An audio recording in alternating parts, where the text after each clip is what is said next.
Fala turma, seja muito bem-vindo ao Tech Day Entrevista. Hoje, eu e o Eduardo Pontes estamos tendo a honra de receber Marcelo Kitsuda, CEO da Marchon Brasil, presidente do Conselho de Administração da Abiótica e também membro do Conselho de Administração da YPO. Marcelo, seja muito bem-vindo. Eu quero que você fique à vontade para contar aí a sua história, contar curiosidades desse segmento. É um segmento que eu tenho certeza que tem muita coisa que o público quer saber, quer conhecer. Seja bem-vindo. Obrigado, Rafael, Eduardo, aí por me receber. Cara, é um prazer falar com vocês, a audiência de vocês. Entendo que majoritariamente a galera de tecnologia, TI, programador, toda essa galera aí, galera que está fazendo muito sucesso no mercado ultimamente, difícil de achar, duro de matar, mas vamos lá. Muitos curiosos, né? Muitos curiosos, né? Acho que eu vou fazer um curso de programação também, né? Pensando de mudar de carreira. Que fazer a transição de carreira. fazer a transição. Mas assim, história, né, cara? A história começa, acho que é importante mencionar, assim, primórdios mesmo, sou da zona leste de São Paulo, um bairro chamado São Mateus, né? Palmeirense. Corintiano. Tá. Corintiano, com certeza, Palmeiras não tem mundial. Começamos bem, começamos sem polêmica. Sem polêmica. E me desculpem os amigos palmeirenses, né? Tá bom, mas não tem mesmo. Mas assim, então, ali na região não pode ter muito palmeirense não, né? Mas, pô, é uma família simples, né? Eu sou descendente de japoneses, né? O nome já indica, né? Marcelo Kitsuda, apesar de não parecer, né? Mas é o quê? Neto? Eu sou neto, sou neto, o meu avô, que veio do Japão, meu pai, que é Nisei, ou seja, pai e mãe japoneses, nasceu no Brasil já, é o filho mais novo. E eu sou mestiço, né? Minha mãe, o meu lado da minha mãe é nordestinos, né? É de nordestinos. Meu avô pernambucano, minha avó paraibana. E do lado do meu pai, japonês, descendente japonês, nasceu no interior de São Paulo, né? Então, uma mistura aí que, para todo mundo saber, japonês com nordestino da mexicano. Não, e aí o japonês tem desculpa a piada, mas assim, o japonês ele nasce e você tem duas opções. Você vai trabalhar com pastel ou com ótica? Porque toda ótica que eu conheço também tem um japonês ou uma família japonesa por trás. Pois é, tentei fugir ao destino, mas acabei caindo na ótica. Você vê? Mas não é, então, não é de família. A questão da ótica não é de família. Não é de família. Meu pai trabalhou, bom, primeiro no sítio, ajudando a família, depois foi trabalhar em obra, cara, bate-estaca, todo tipo de coisa, depois teve táxi, depois teve freguesia de doce, teve uma época da minha infância, das mais felizes, meu pai teve uma fábrica de doces. O sonho de toda criança. Cocada, doce de leite, e aí tem uma outra parada que eu não lembro. E foi um período curto, assim, mas era divertido, imagina, lá na Vila Formosa. Depois ele saiu disso e teve várias desvias. O plano Collor judiou muito do meu pai, né? Que não tinha muito recurso, mas tinha um dinheiro no banco. Na hora que veio, raspou ele, né? Mas ele se virou, tinha um imóvel. A gente morava de aluguel, ele tinha um imóvelzinho que foi uma coisa que ele comprou para fazer alguma coisa. Se virou lá, demoliu uma casa velha que tinha, vendeu o terreno, era no Jardim Guatemi, aí em São Mateus também. Pegou essa graninha, comprou uma casa que tinha, sabe aquelas casinhas de renda, assim? Que ele mora até hoje. Que tem 4, 5 imóveis naquele mesmo terreno lá e se virou com isso daí, né? Foi com isso que a gente seguiu uma boa parte ali, a partir daqueles anos de 92, acho que foi, né? Plano Collor, então foi pra frente. Nessa época. Não foi antes, porque 92 foi plano real. Olha, a gente entregando a idade. Lembra você que eu sou jovem, nessa época eu não tinha nascido. Não, acho que foi 92 mesmo, hein? O real foi 96, 90. Foi? Não, verdade. O real foi 92, porque o real... Real é antes da Copa de 94. Real 94. Então, eu 94, tinha 14 anos, 94. eu me lembro porque quando eu comecei a trabalhar com carteira assinada, eu tinha 14 anos, meu primeiro salário eram 92 URVs. E eu tinha 14, eu completei 14 anos em dezembro, eu faço aniversário 28 de dezembro, então em 28 de dezembro de 93, eu fiz 14 anos. Isso aí, 94 é o plano real. 94 quando você sai da URV e vai pro plano real. Foi bem curto ali. Foi. 92 URVs, eu era um milionário. Né? Aquele momento que o Brasil falou, agora vai, mudamos a moeda, acabou a inflação, ganhamos a Copa. Agora vai, 94. E aí? Mas você foi... esse primeiro salário era com o quê? Trabalhando? Eu era... bom, o que aconteceu? Bom, eu trabalho, na verdade, desde os 11 anos de idade, né? Eu tenho meu avô, ele montou... Uma certa época, ele se aposentou de uma fundição que ele trabalhava lá no bairro.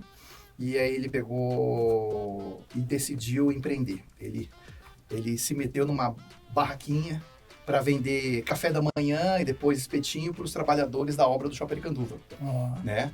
E eu era o ajudante dele. Aos 11 anos, eu lembro da primeira vez que eu acordei de madrugada, fui na casa do meu avô, pegar aquelas garrafonas de café, parece umas bombonas, assim, levar para lá, que de madrugada ele já chegava cedo para atender o pessoal. Depois eu me lembro que eu não fiquei indo muito cedo por muito tempo, eu ia mais tarde, atendia lá o turno do almoço, fazia os espetinhos lá e tal. Não sou um grande churrasqueiro, né? E eu tinha 11 anos. Depois disso, aos 14, eu já estava entrando no ensino médio, eu queria fazer curso técnico de mecânica. Na época, os professores da escola municipal que eu estudava, eles incentivavam muito a meninada a fazer curso técnico. Galera, faça curso técnico, é muito bom mesmo, ajuda a gente a ter uma profissão. Mesmo. E de preferência, programação, essas paradas aí tecnológicas, né? Porque o bicho tá pegando aí.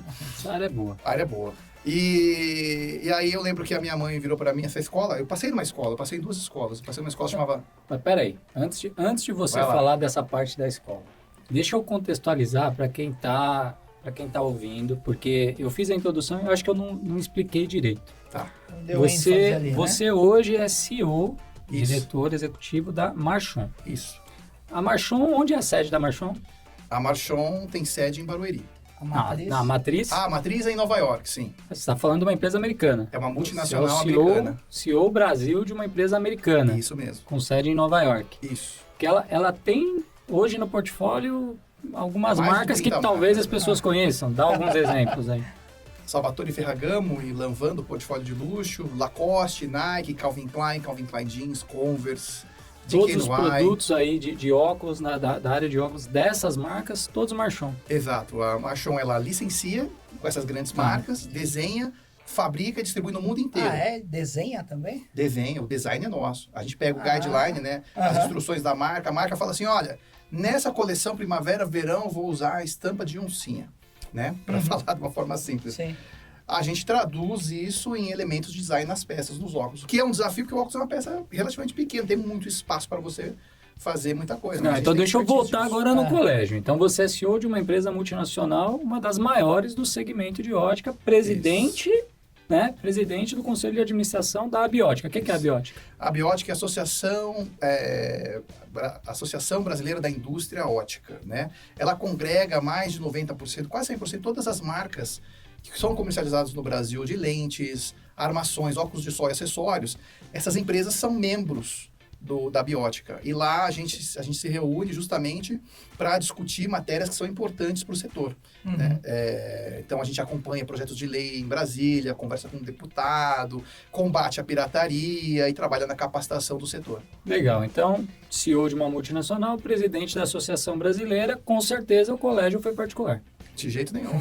Escola pública, bicho. Escola pública? Escola pública, então agora você continua do hoje, naquela época ali, rapaz, São Mateus. Agora você continua do colégio técnico, porque essa história agora ficou mais interessante. Então o que acontece? Eu passei em 2 colégios técnicos estaduais. Um era Martin Luther King no Tatuapé, para estudar mecânica, que é o que eu queria. Né? Eu achava que mecânica era legal, depois queria ser engenheiro e tal, né? Sonhos, né? E era no período da manhã. E eu morava em São Mateus, o que significa que eu, no mínimo, ia ter que tomar um ônibus para ir até lá, né? E eu lembro que a minha mãe virou para mim e falou, olha, não tem condição não. Se você quiser estudar numa escola dessa, alguém tem que pagar para você ir até lá. E não tem condição, você tem que trabalhar para você ganhar algum dinheiro para você poder pegar esse ônibus para ir para lá. Eu tinha passado em 12º lá no vestibulinho, né? Eu não tinha remoto? Não, fazer online? Não tinha nada. Entendi. Presencial, tinha que ser presencial. Entendi. Hoje em dia tem essas mamadas. Hoje em dia você chama para vir fazer entrevista, o cara chora. E aí, alternativamente, eu também tinha passado numa escola técnica, uma escola estadual, na rua de cima de casa, que tinha um técnico em contabilidade. Não era o que eu queria fazer a princípio, mas eu falei, é o que tem. Minha mãe me convenceu, falou, vai lá, estuda isso aí esse ano, e depois, se tiver legal, a sua situação financeira e tal, no outro ano você tenta fazer de novo essa escola. Só que eu ingressei na contabilidade, achei legal e segui e fiz os 3 anos da contabilidade. Na época, hoje é tudo pro sistema, né? Mas na época, quando eu tava na escola, era na mão, bicho. que tinha que aprender lá, fazer o lançamento contábil na mão. É. Compra de ativo, compra de equipamento, vende não sei o quê. Livro tal, caixa, tudo tudo ali. Livro caixa, Isso, na pode mão, ser porque eu tenho uma molhado. letra horrível. É. Então, assim, eu tomava bomba porque o professor não entendia o que eu estava escrevendo. E foi isso, cara. Estudei, fiz o curso o colegial. Nessa época, estava lá no depósito, material para construção. Estoquista / office boy. Aos 16, eu consegui um estágio no shopping Eldorado para trabalhar numa área que eles chamavam de auditoria, de lojas e tal. Eu era um dos meninos que ficava do lado do caixa lá no Eu nas sei. vendas, né? Eu tive a experiência. Você deve ter essa Nossa, eu experiência, queria né? matar. Ai, tá vendo? Eu Queria fui matar, falar, para de anotar isso aí. Eu era dos anotadores. né?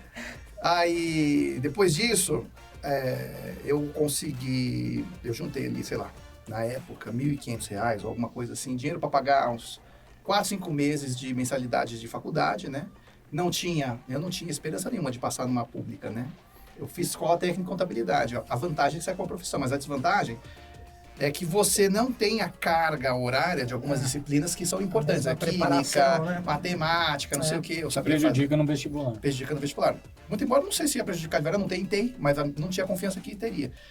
Eu lembro que São Judas era perto de casa, mais ou menos, e o Mackenzie eu tinha muitos amigos fazendo lá. Eu falei, eu vou fazer nos dois. Eu nem sabia. Mackenzie é uma tremenda de uma escola, animal, eu não sabia. E aí, puta, bairro bom, né? Legal, Reginópolis e tal.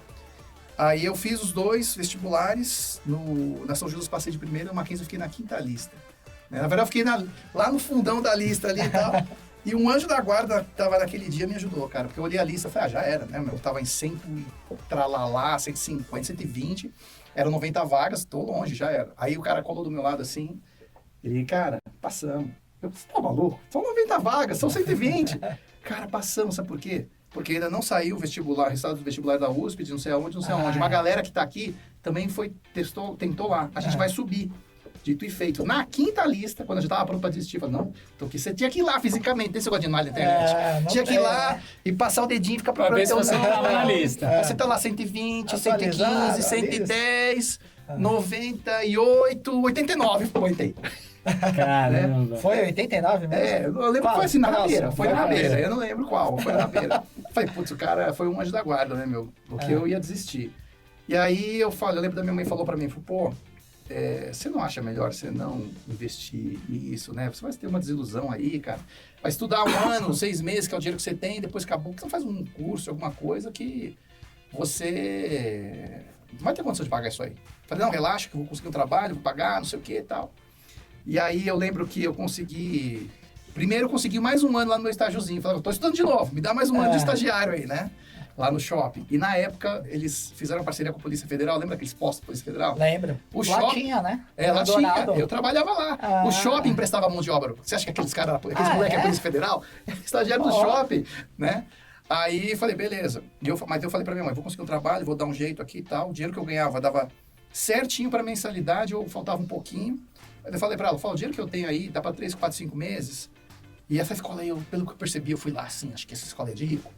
Tô sentindo que essa escola aí é de uma galera de grana. Eu vou falar que tem um negócio de bolsa. Eu vou pedir bolsa, eu vou ganhar bolsa, cara. Porque, meu, só eu sou pobre aqui. Eu tinha fé, cara. Eu sou o único pobre nesse lugar. E dito e feito. Então, primeiro lá 6 meses trabalhando lá um negócio, ganhava o dinheirinho pra pagar a escola.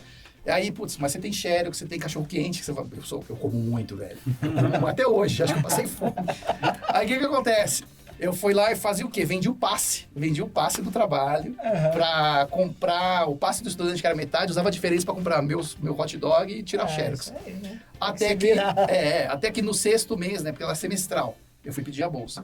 Pedi a bolsa e tal, lá, vamos ver, com fé aqui que agora eu sou... Vamos ver o nível de pobreza meu aqui, né? E a galera falava assim, ó, a escola, via de regra, assim, no máximo dá 50%. Eu falei, cara, já vai me ajudar pra caramba. Porque eu ganhava R$300. A escola dá R$300, já sobra 150, né? Aí, o que aconteceu? Os caras foram lá em casa. Assistente social, lá na casa dos meus pais. Foi mesmo? Foi, assistente social. Caramba. Né? Uma história triste. Ferrado. Ela falou, isso é verdade, isso aí. Ela viu só, Matheus, precisamos ver isso aqui, né? Bairro de rico, que cara tá. Cara, a mulher chegou lá, era um dia que minha mãe tinha chegado da feira. Por algum azar, ela não comprou muita coisa. Então o carrinho veio assim, meio vazio, né?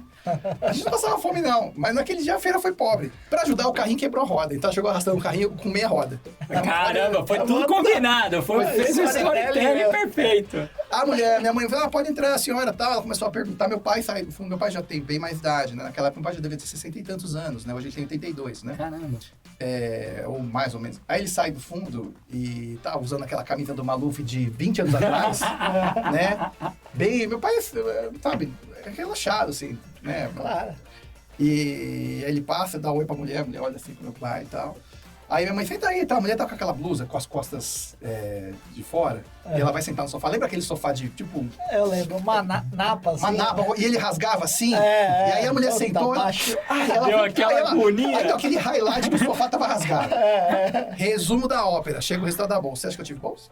Opa! De quanto você acha que foi minha bolsa? 100%. Não, foi quase lá, Foi foi quase 80%. 80%. 80%. 80%. Eu falei, caraca, 80%. Aí o amigo meu falou assim, o amigo que me falou dos 50, falou, quanto que foi? Você pegou a bolsa? Peguei, cadê aí? Quanto? 80. 80? 80 eles só dão pra que o pai morreu. Os caras me acharam muito pobre mesmo, me deram 80% de bolsa. Aí sim. E aí, cara, tive essa puta ajuda, trabalhei, fiquei uns 2 anos com essa bolsa, 1 ano, 2 anos. No meio tempo, consegui um emprego no Unibanco. Fui trabalhar em Você agência. fez o quê? Contabilidade. Contabilidade. Eu fiz técnico em contabilidade no colegial. E Daí, bacharelado. eu pensei, aí tive que escolher a profissão da faculdade. Falei assim, putz, eu não sou bonito. Eu não sou simpático. Eu tô tagarelando aqui, mas eu sou tímido, né? Ou pelo menos era bastante mais tímido naquela época. Então, eu não queria nada que tivesse que explorar muito o negócio de falar com pessoas e tal. E eu percebi que a contabilidade era legal pra isso. Área técnica, né? Falei, cara, eu preciso... Cara, jornalista não vou fazer, direito não vou fazer. Medicina é impossível, tal. Aí eu falei, cara, contabilidade, eu conheço essa parada aqui, eu nem acho tão difícil, eu acho que é uma profissão que tem muita oportunidade, muito trabalho, tal. Vou fazer isso aqui mesmo. Foi assim que eu escolhi minha profissão, né? Mas eu sou grato, porque hoje eu posso dizer que acho que não tinha profissão melhor para eu escolher, porque me ajudou muito, né? Que bom, né? Então eu fui trabalhar no Unibanco, fiquei 4 anos numa agência, no shopping Aricandu, o shopping que eu ajudei a alimentar os trabalhadores na Caramba. construção. Deve ter uns espetinhos meus misturados na massa, né? No concreto. E fiquei 4 anos lá naquela agência, fiz de tudo, era caixa, vendia seguro, vendia plano de capitalização que eu odiava, vendia cartão, ia cobrar o povo na rua quando tava devendo. Eu tinha saí da Polícia Federal, aí levei um adesivo da Polícia Federal desse tamanho. Meu E Deus. eu tinha um chaveirinho desse tamanho, que eu colocava no bolso e virava assim, parecia... Da Polícia Federal. Aí eu ia cobrar o pessoal, eu tinha um Fiat Tipo, e tinha esse adesivo lá.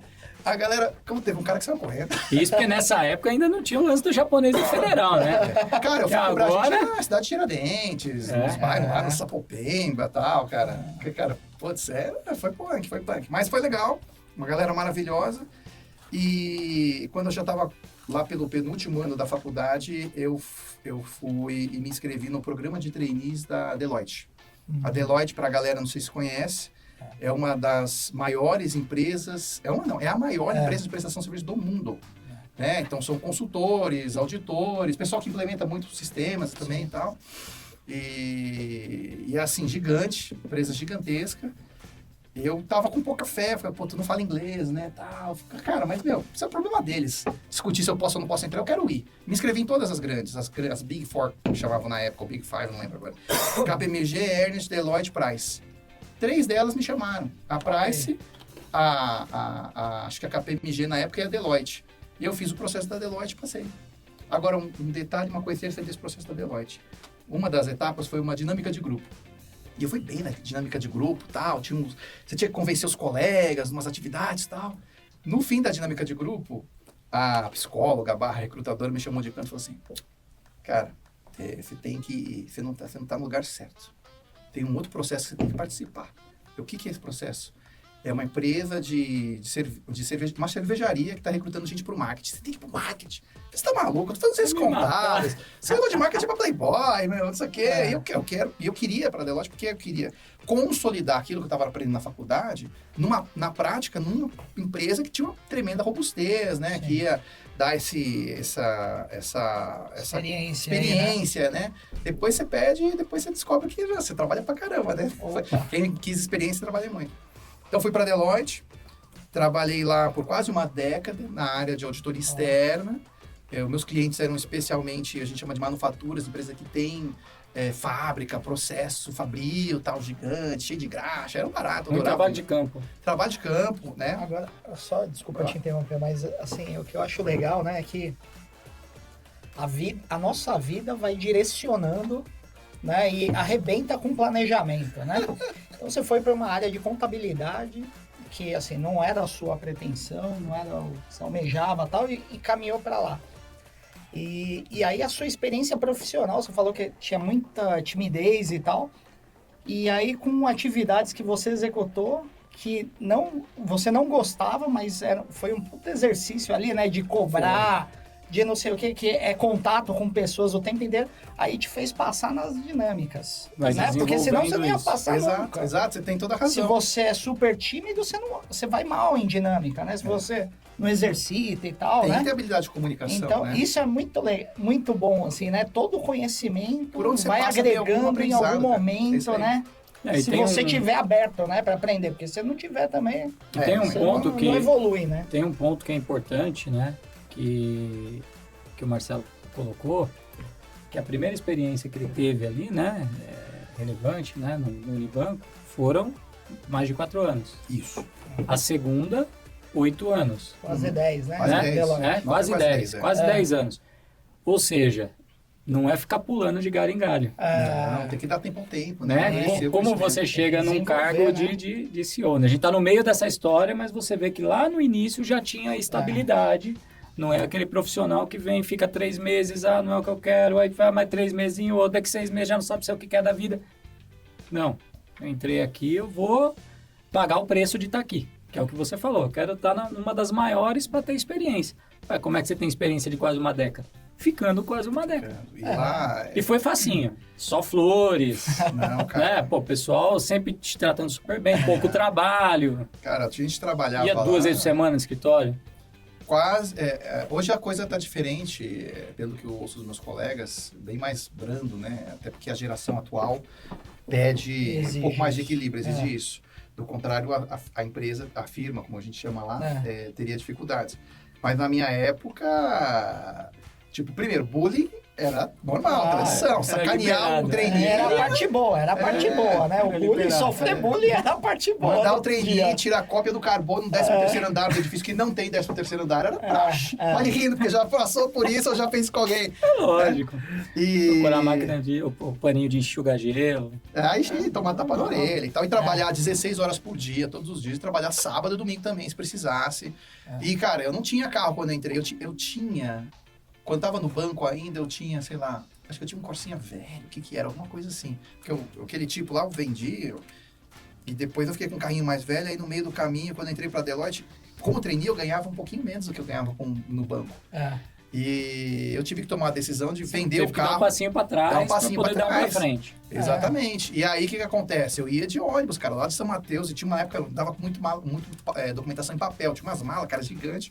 Pegava o ônibus, subia lá de terninho, gravata, mala pendurada aqui, o computador aqueles notebook antigos, assim, aquele cinzão, Nossa, da Toshiba. Toshiba. Levinho. tal. E, Levinho. cara, 2 horas e meia de trânsito pra chegar no escritório, pra ir pra algum cliente, e eram dias longuíssimos. Mas, Não cara, era só pegar o smartphone e chamar o Uber? nem tinha isso. E se tivesse, não ia ter grana pra isso. Diferente, né? né? Bem diferente, né? Vez Outro ou mundo. outra, né? A gente tava em um projeto que era meio deslocado, pegava um táxi, porque a gente sabia que podia. Reembolso. Mas é problema meu se eu moro em São Mateus e o cliente fica a 10 minutos da firma. Entendeu? O problema é seu, Então não o da problema é empresa. meu. E eu não vou reclamar, eu tô feliz de estar lá. Cara, e foram anos muito felizes que aprendi. Falei assim, é triste? Pelo contrário, aprendi pra caramba, fiz amigos pra vida.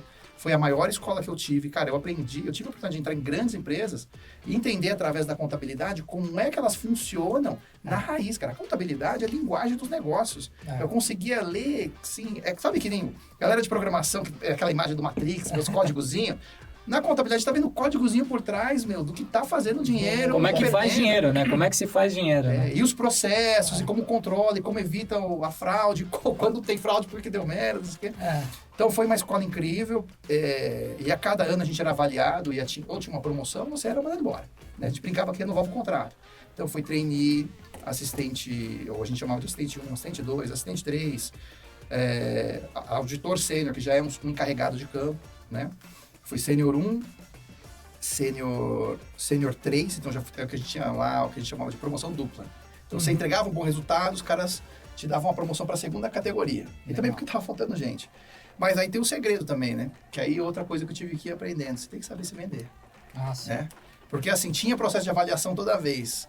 eu percebia que se eu ficasse assim, economizando, na humildade, não, eu fiz um trabalho bom, não sei o que e tal, e não pesasse a caneta quando fazia alguma coisa boa, ninguém faria isso, ninguém faz isso por mim. Raramente você tinha um gestor que falava assim, mas teve aquele negócio que você fez e tal, até porque o meu gestor muitas vezes nem estava em campo, né? Eu sempre falo isso, que às vezes as pessoas elas investem tempo demais em fazer e pouquíssimo tempo em divulgar o que fizeram. Comunicar, né? Em comunicar o que fizeram. E, cara, tem basicamente a mesma importância. Sim. Também não adianta você ser o falastrão, que fala muito mais do que faz, mas se você não equilibrar, você vira formiguinha ali, que carrega o piano, mas ninguém vai fazer por você. Não. Ninguém vai fazer o seu cartaz, é você que tem que fazer mesmo. Você é responsável pela sua carreira. Uma vez eu ouvi isso, não sei se foi num curso de MBA ou de um executivo mais sênior, você é responsável pela sua carreira. Então, assim, ninguém mais do que você tem que se promover quando você faz um negócio legal. E pra mim, a dica era essa. Eu fiz um negócio legal, vi que o cara, deu um sorriso, ficou contente, falou, ficou legal isso aqui, porque isso aqui melhorou tão... Cara, eu gravava isso na hora ali, eu tomava nota, porque na hora de fazer a avaliação, eu lembrava o cara. Isso aqui foi bom, isso aqui não sei o que. Até essa questão de relacionamento, eu pontuava. Falei, eu tenho bons relacionamentos com esse cliente, assim, e através desse relacionamento eu consegui esse relatório, eu consegui fazer essa discussão, eu consegui ter esse resultado. Você trazia o que você estava conseguindo para a empresa. Porque eu explicava que, assim, tal coisa é boa, mas tá aqui o exemplo de por que foi bom. Aqui o resultado que isso aqui trouxe. Né? Eu fiz essa análise aqui, eu fiz esse trabalho de uma forma diferente e tá aqui o resultado. Economizei tantas horas no projeto. A gente, na auditoria, na consultoria, trabalha por projeto, como muita gente também em TI, Sim, né? Total. Então, eu pontuava isso. Cara, tá aqui o resultado prático disso no projeto. E às vezes também era o contrário. Eu levei o tempo que levou, ou levei mais tempo do que era planejado, mas eu explicar aqui, olha, eu levei esse tempo aqui, mas na verdade... sabemos que houve esse problema e eu tive que trabalhar imensamente a mais para minimamente chegar aqui um pouquinho atrasado ou dentro, que também acontece. Né? O cliente não me entregou uma análise, o cliente isso aqui e tal, e tá aqui, mas atrasou, mas poderia ter atrasado muito mais se eu não tivesse colocado toda a força e vigor para um negócio acontecer. Então, foram anos bons, estou como sênior, eu cheguei a sênior, auditor sênior, encarregado, né? E eu ainda não falava inglês. Né? Fiz lá um curso de inglês com memorização, fazia uns cursos esquisitos lá, fiz um pouco de CEULEP e, cara, eu não falava inglês fluente, né? E tinha uma galera que já arrepiava. Engraçado que a Deloitte, ela fez uma fusão com uma companhia chamada Arthur Andersen em 2002. E aí, a gente via que, especialmente daquela companhia, eles tinham o padrão de contratar gente que já falava inglês. Então, os caras chegavam, os caras falavam, assim, era bonito. Os caras falavam, parecia que você estava vendo os caras de Hollywood conversando na sua frente. Tal.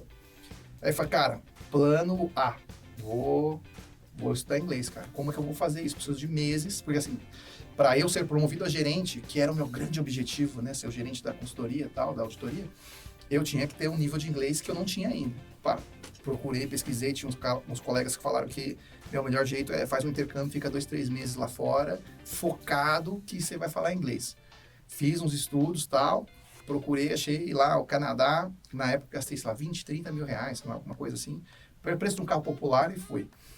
E foi a melhor coisa que eu fiz, cara, porque fui promovido, fui envolvido em vários projetos legais que eu podia usar o inglês. Eu lembro de uma reunião que eu fiz, voltando do intercâmbio, numa empresa japonesa, eu não quero falar o nome deles, né, porque eles podem ficar chateados, eles tinham comprado uma distribuidora, e aí eu fui apresentar o relatório do due diligence. Due diligence é o processo que o auditor faz para dizer lá como é que está a empresa que você está comprando, né? Então, tem esse problema, tem esse tal.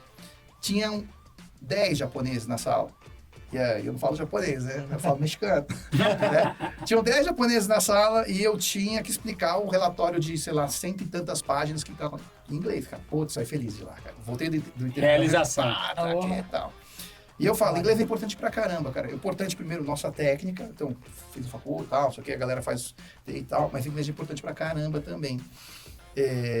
Porque às vezes eu lembro que tinha colegas que falavam assim, não, inglês é difícil, não, inglês não quero, não, inglês não gosto, não, é muito investimento. Aí o cara vai, fala, por que você tem carro? Tem um carro, tal.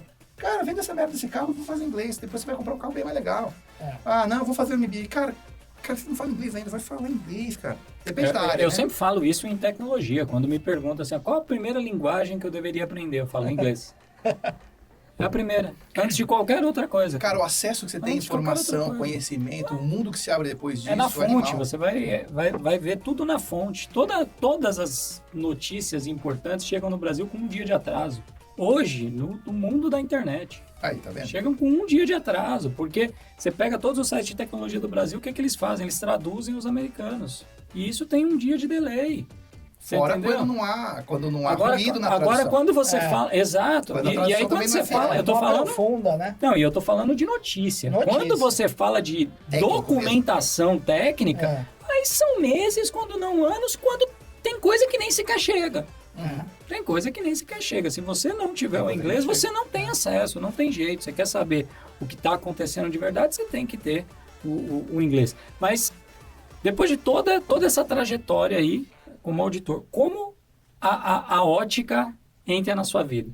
Cara, depois que eu fiz o intercâmbio, depois graças eu alcancei o nível não de fluência, mas de proficiência do inglês. A empresa me permitiu participar de um projeto que chama de mobilidade. Eu fui trabalhar por 1 ano e meio no Canadá. Caramba. E quando eu estive lá, eu obtive uma licença profissional chamada CPA, Certified Public Accountant. Então, eu posso fazer seu imposto de renda nos Estados Unidos. Eu podia, pelo menos, né? Então, eu era um contador no Brasil e nos Estados Unidos. E quando eu voltei, na verdade, até quando eu já estava indo, eu já estava começando a repensar minha carreira. Falei, putz, não é mais isso que eu quero. Putz, essa profissão de auditor, já aprendi pra caramba, tal, mas eu quero fazer outra coisa. E eu tinha muita vontade de estar do outro lado da mesa. O que significa? Uma coisa é você ser auditor, outra coisa é, sei lá, o diretor financeiro, o controller, o auditado, né? Que eu ia lá e falava pros caras, tem que fazer isso, tem que fazer aquilo, tal. E os caras não faziam, muitas vezes. Ficavam louco da vida. Não pode ser tão difícil. Eu vou ser um diretor financeiro melhor, né? Então, quando eu voltei, pouco tempo depois, 1 ano, eu decidi que eu ia mudar, né? Ia fazer a transição para trabalhar numa empresa e tal. E tudo que eu conhecia, tecnicamente, já me qualificava bastante para poder fazer um trabalho desse, né?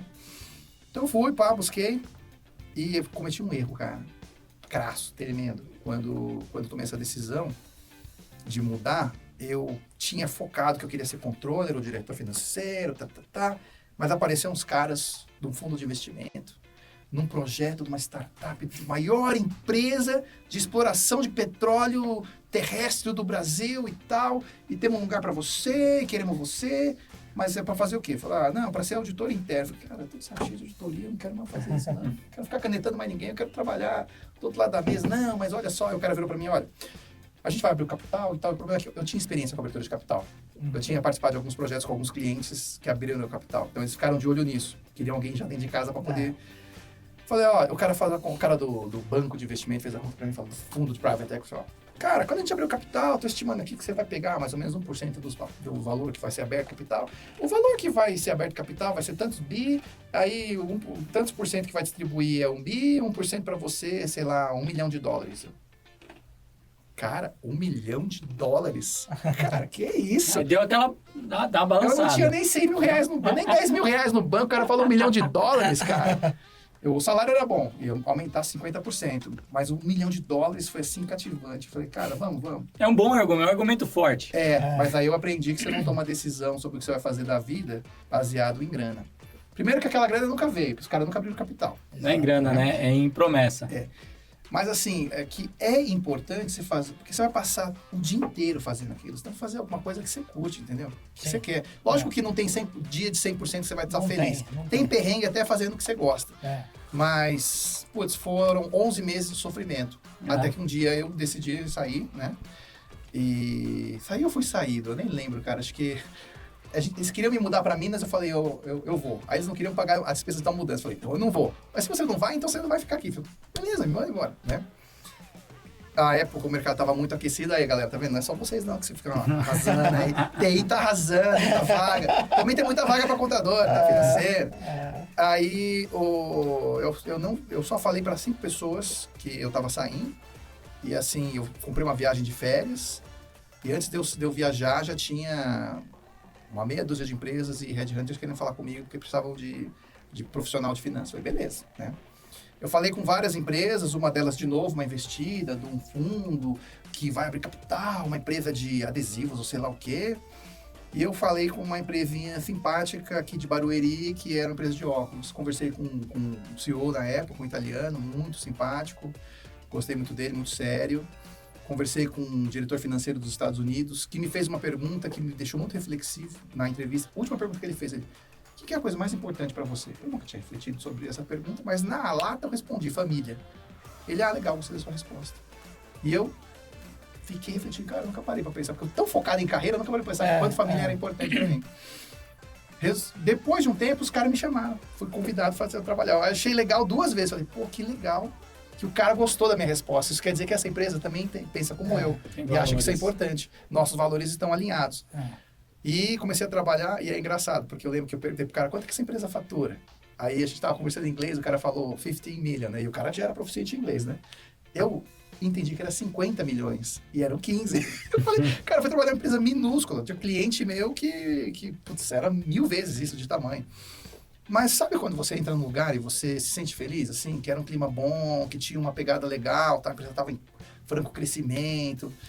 E aí eu tava feliz lá e os caras do fundo decidiram me ligar. Pô, o que aconteceu? Onde é que você tá? Eu tô aqui, cara, vocês não me ligaram mais, eu aceitei uma proposta para uma empresa de óculos. Você é louco, óculos? Pra que você vai dar óculos? Não, vem aqui, tá, o presidente quer te conhecer, que nós vamos te contratar. Refleti sobre aquilo, falei, cara, não vou cair nessa arapuca de novo, não. Eu tô feliz aqui, eu vou me desenvolver aqui, eu encontrei um lugar que eu posso aprender. Tinha um monte de desafio, a empresa tava uma zona, né? Tudo que eu queria, que eu vou arrumar. E aí o auditor não vai me canetar, porque eu falo assim, tá vendo? Tá feio. Só que eu fico louco, eu já, todo ano tem que estar assim, limpinho o meu relatório, não tem problema. É num ambiente que você podia realmente executar tudo aquilo que você aprendeu. Isso e muito mais. E a empresa, numa frequente, a gente crescia, sei lá, 30%, 40% ao ano. Foi imenso o crescimento, quintuplicou de tamanho naquele período. Passei 4 anos lá como diretor financeiro, entrei como controle, depois fui promovido a diretor financeiro. Me apaixonei pelo segmento, mas a gente... chegou um momento, 4 anos passados, que todo aquele desafio diminuiu para mim. Tipo, a gente arrumou a casa, tava tudo muito organizado. Falei, cara, preciso de uma coisa nova, diferente. E aí fui buscar o mercado e encontrei uma empresa, novamente, norte-americana, que estava precisando de um profissional para cuidar das finanças no Brasil, né? Aí... interessante, porque eu fiz a entrevista, negociamos e tal, mas eu falei pro radiador que era uma coisa maior, isso aqui meio parecido com a minha empresa. Era só 3 vezes maior que a que eu tava, eu queria mais, né? Não, eram 2 vezes, eu acho. E, cara, não, sei o que, fizeram a proposta, falei, cara, pra fazer isso aqui, eu quero bem mais grana, porque, como eu querendo, quase eu errando de novo, né? Porque não é isso que eu tô querendo e tal. Aí o cara, não, tá bom. No meio da entrevista, olha que a gente fica de radar ligado. A chefona dos Estados Unidos falou para mim, olha, que legal, tal. Nossa, eu gostei de você, a gente também vai precisar de alguém para América Latina, tal. Eu fiquei com aquilo no radar. Aí eu falei pro Red Hat, falei, ó, é o seguinte, para essa vaga aí, é isso, essa grana aqui e tal, lá no topo, quero 50% a mais do que eu tô ganhando, eu não vou. Mas se ela quiser um cara porque o desafio era diferente, eu não tinha cuidado de multicultura ainda. O cara para América Latina eu dou um desconto. Aí eu vou por tanto. E aí os caras gostaram da ideia. O Red Hat ficou emputecido, né? Ficou louco. Mas ele ligou pra mulher, a mulher gostou da ideia e me contratou pra ser a América Latina e não o Brasil. Aí eram 3 vezes maior, era bem legal, tá, o desafio. E acho que aquela área faturava $100 milhões. Mas assim. como controller? Como diretor financeiro para a América Latina, financeiro. né? O Head of Finance, que a gente chama. Uhum. E eu fiquei... E um dos elementos da proposta, para além de tudo isso, o que mais me chamou a atenção foi o negócio de eu cuidar, porque eu ia ter responsabilidade sobre México, Porto Rico, Brasil. O desafio, né? Você olhar para aquilo e falar, que cara, desafio. gastava espanhol, né? E que eu passei um mês lá estudando na Argentina, na Bolívia, pra quê? Né?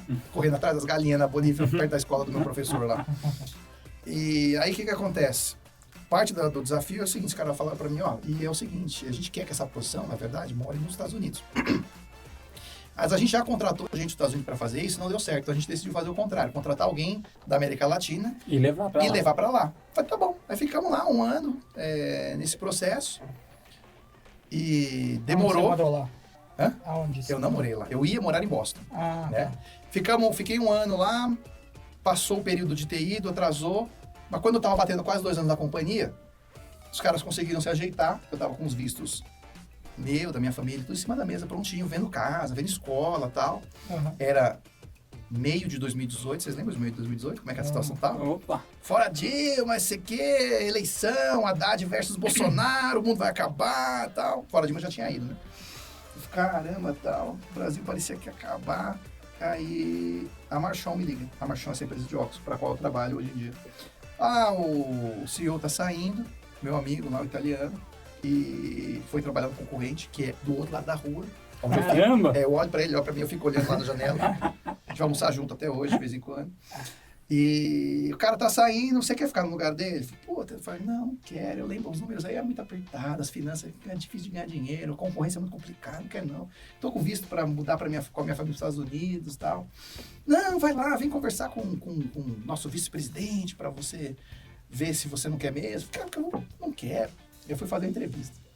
E eu conversei com o cara lá. Não, aí o cara virou para mim, olha, o que você acha que a gente deve fazer para fazer a empresa crescer? Eu falei, pô, eu pensei que ele queria que alguém que fosse dar uma arrumada nas finanças, né? Assim, sabe aquele CEO mais austero? Para fazer crescer isso aí, você tinha que contratar um cara mais vendedor, né?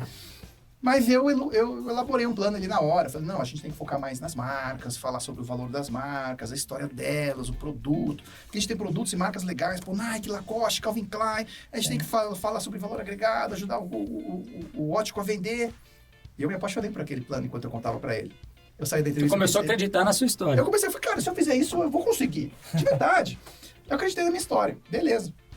Aí, dias depois, os caras me ligaram. Falaram, gostamos, acho que vamos fazer uma proposta para você. Aí, falei, bicho, beleza, mas agora é o seguinte, eu tô com a proposta para ir para os Estados Unidos. Os caras vão ter que cobrir essa grana aqui.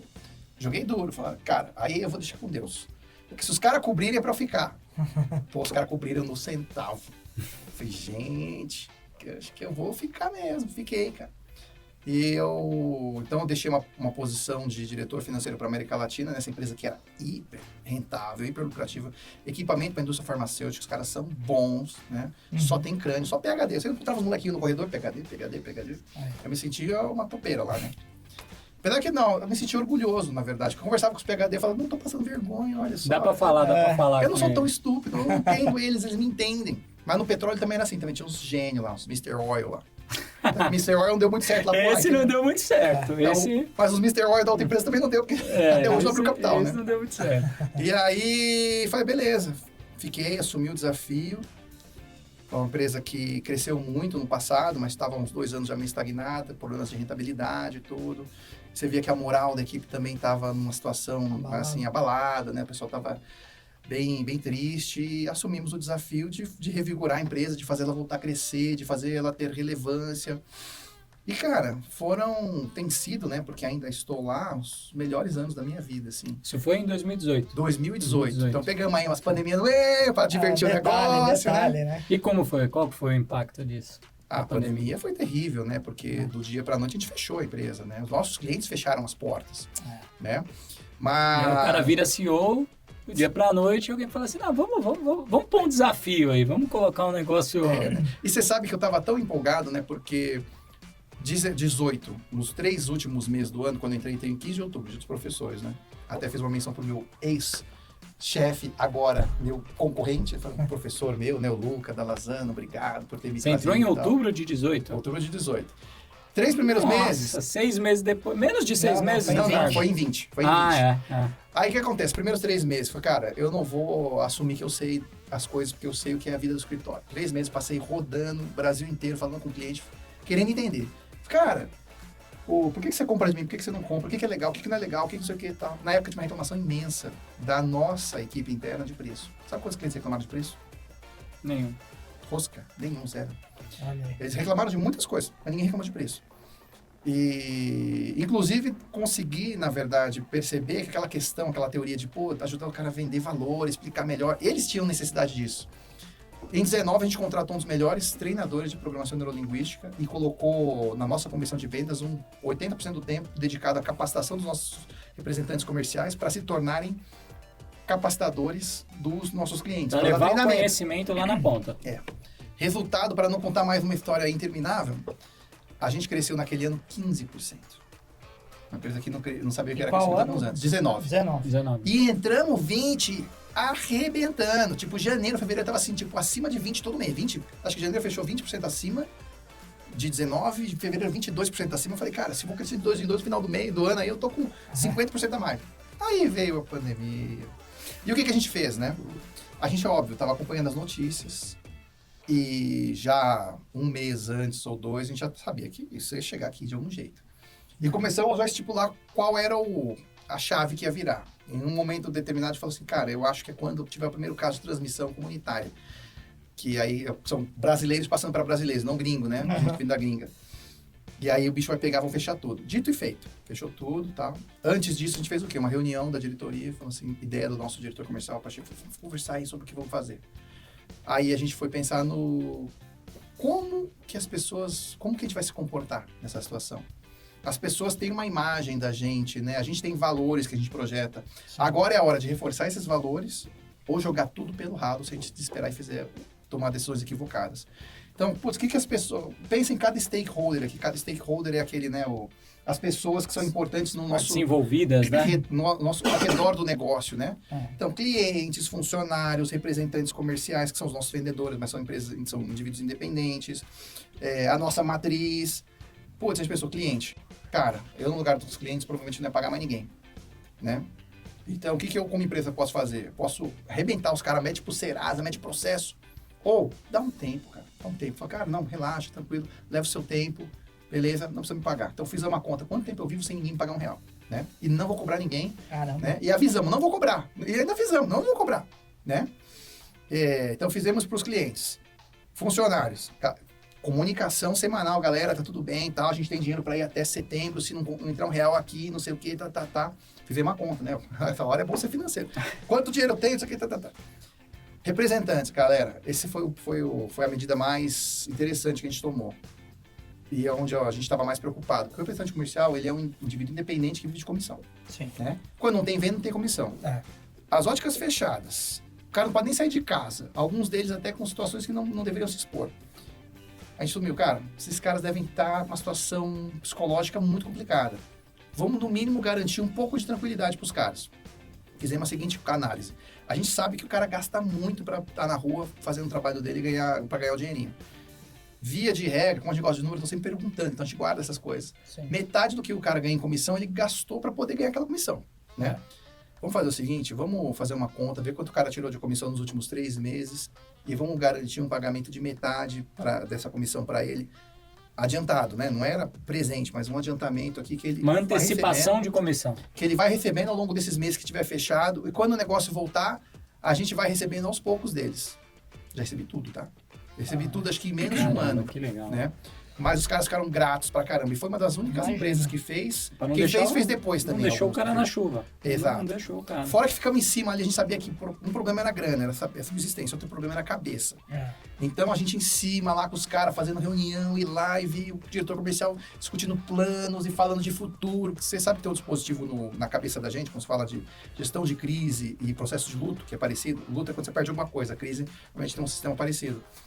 Uma das formas de você estancar aquele pensamento de crise é você colocar o seu cérebro para planejar, porque ele tira a energia e o fluxo sanguíneo de uma área do cérebro que está gastando, está se desgastando ali para pensar na crise, sabe?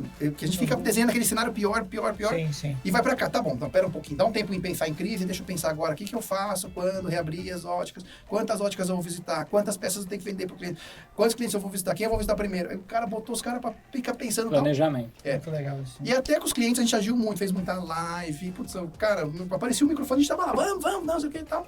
Fez muita live, conversou com os caras, trouxe muita gente legal para falar com os caras, trouxe um psicólogo, Luiz Fernando Garcia, para falar de gestão de crise, de como funciona a cabeça, daí que eu aprendi isso aí.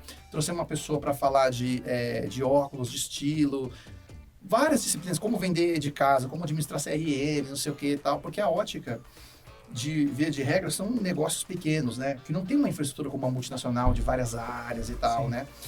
E às vezes eles não têm conhecimento de algumas ferramentas que poderiam ajudá-los nessa hora. Então a gente falamos até de promoção, falamos assim, cara, vende, taca fogo, você tem que vende com desconto mesmo, o importante é ter caixa.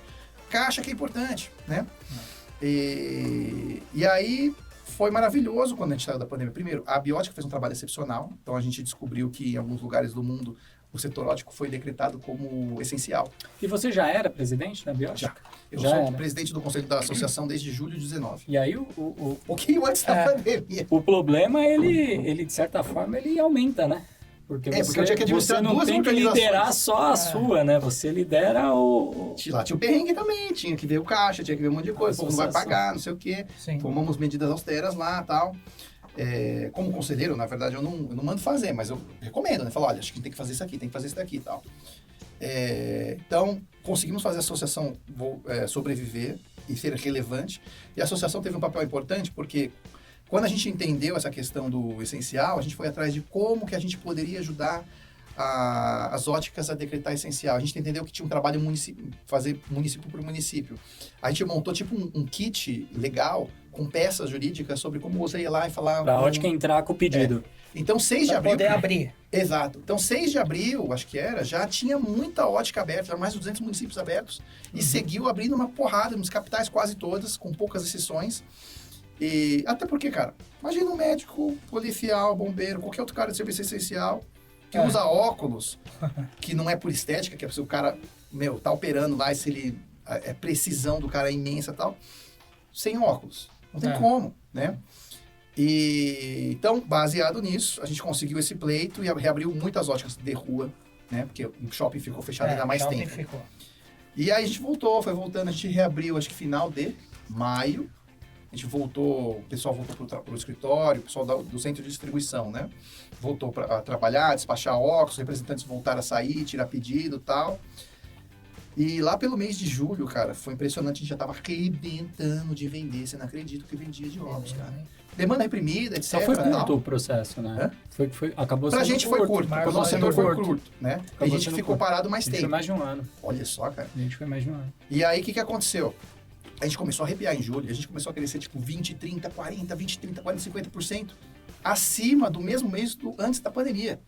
A gente fechou o ano com menos 11, por causa do mês que ficou 100% parado. Mas, cara, quando você olha aquele período ali... E assim, tivemos que tomar uma porrada de ajuste, tive que reduzir quadros, acho que uns 37%, tivemos que mexer em preço, porque o dólar foi pro teto, meu produto é todo importado, uma porrada de coisa. Mas eu sinto que, assim, houve uma repercussão muito positiva do que a gente fez durante a pandemia.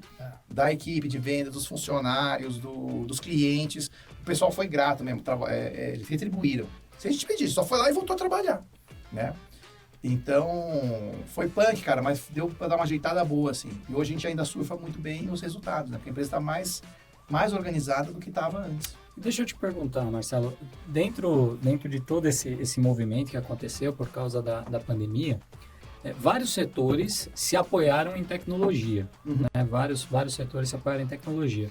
Como a tecnologia ela existe hoje no setor óptico? Como isso está acontecendo no Brasil?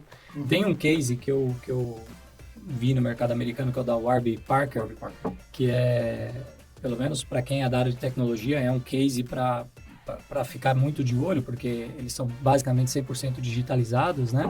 E a gente não vê isso, pelo menos eu não vejo isso ainda no Brasil, esse nível de digitalização.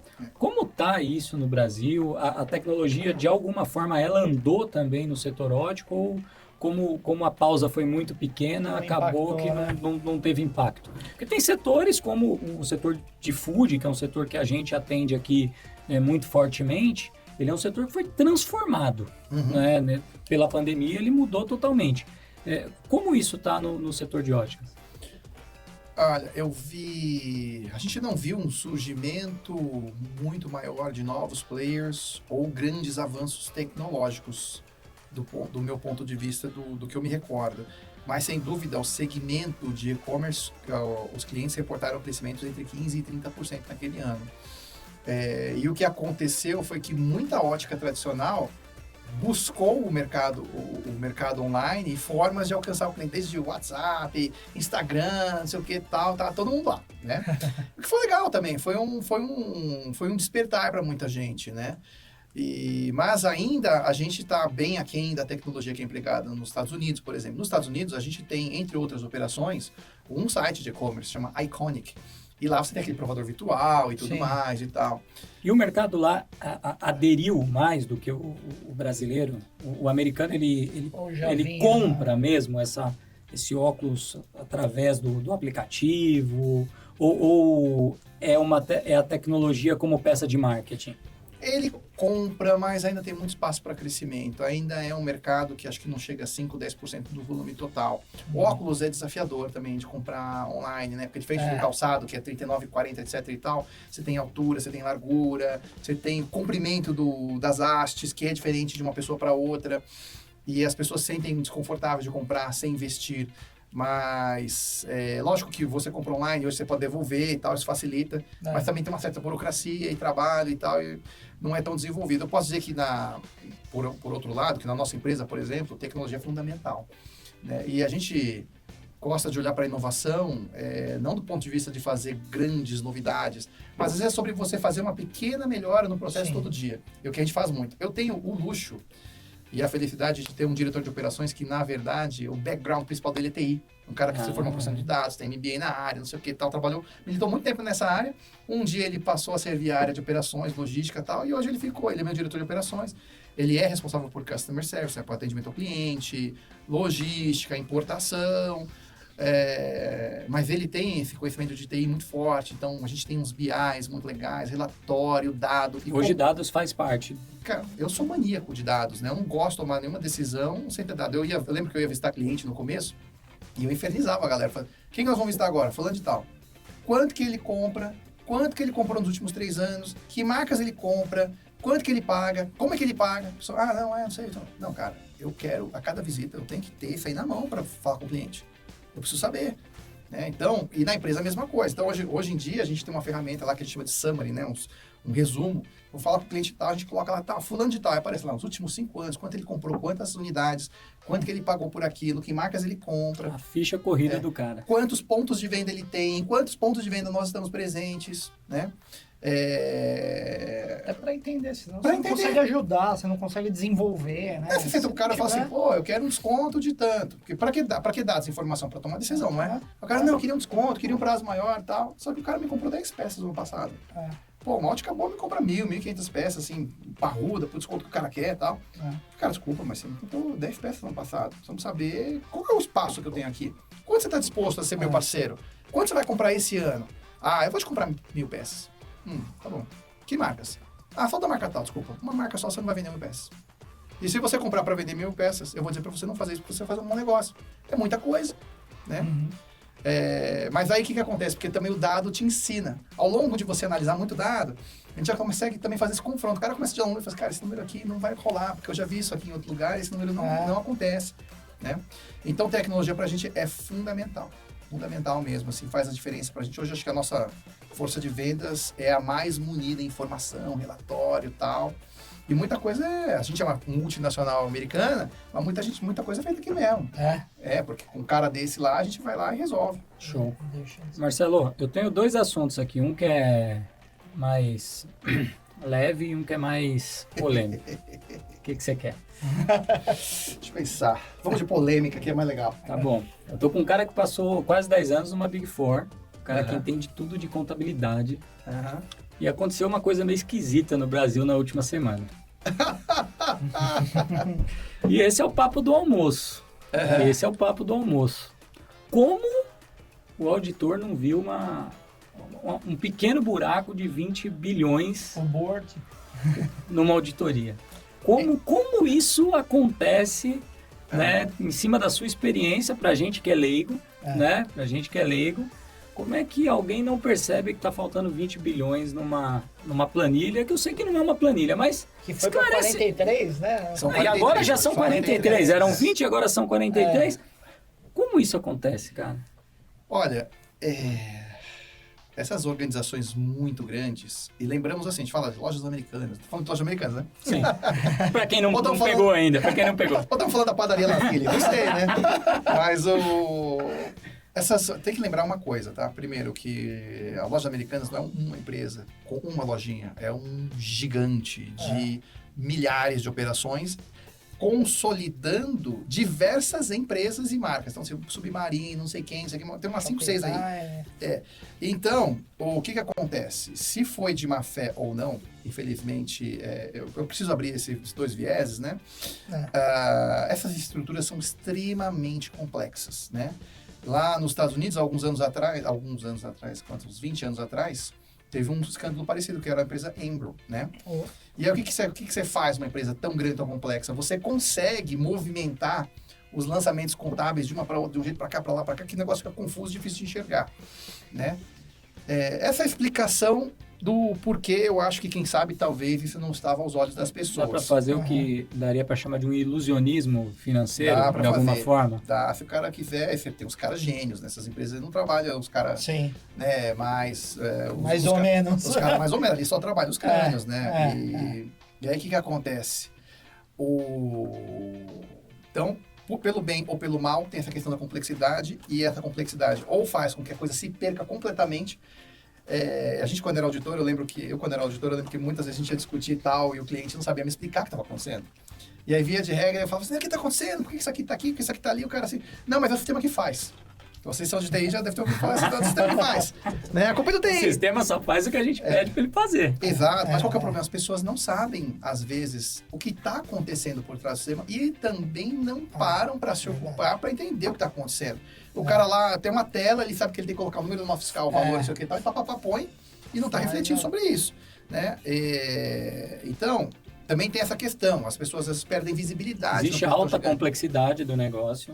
Empresas menores, cara, já vi, os caras não sabem o que está acontecendo. Porque isso aqui vai para lá, vai para cá, o cara, não sei e tal, ninguém para analisar. Muita gente com cargo de analista, mas que não analisa nada. Né?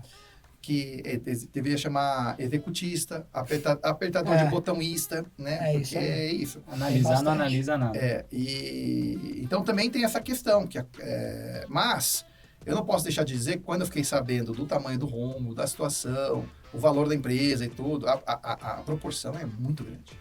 É muito, muito, muito grande. Né? É assustador. Mas o que chama atenção é você ter uma auditoria e a auditoria não perceber.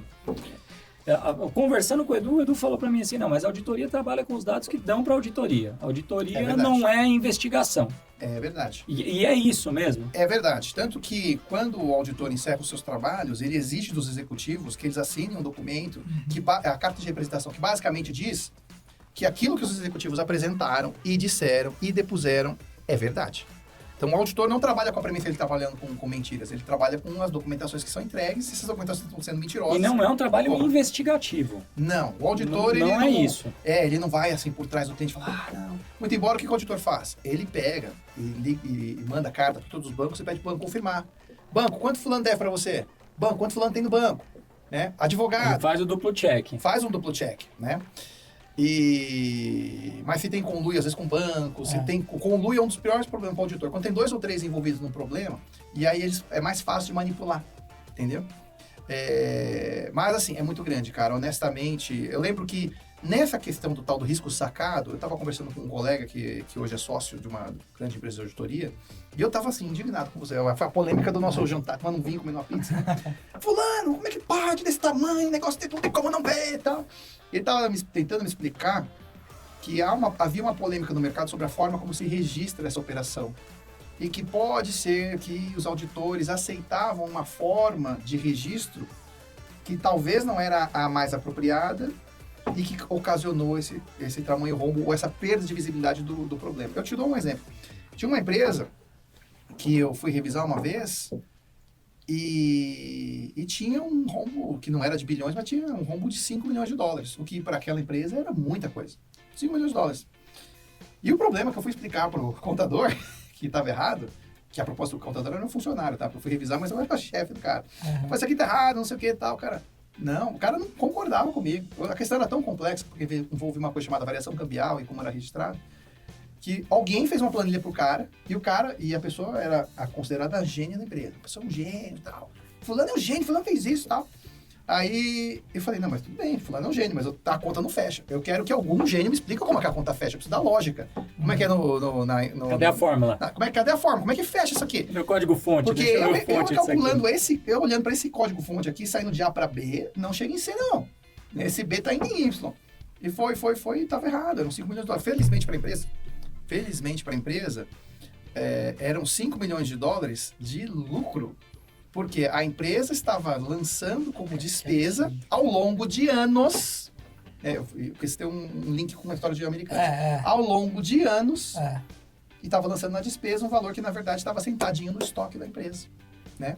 Então, quando a gente descobriu isso, fez uma reversão. Aquilo era lucro. E aquilo deu um lucro gigante, que afetou não só aquela filial, aquela subsidiária naquele ano, mas o negócio como um todo, né?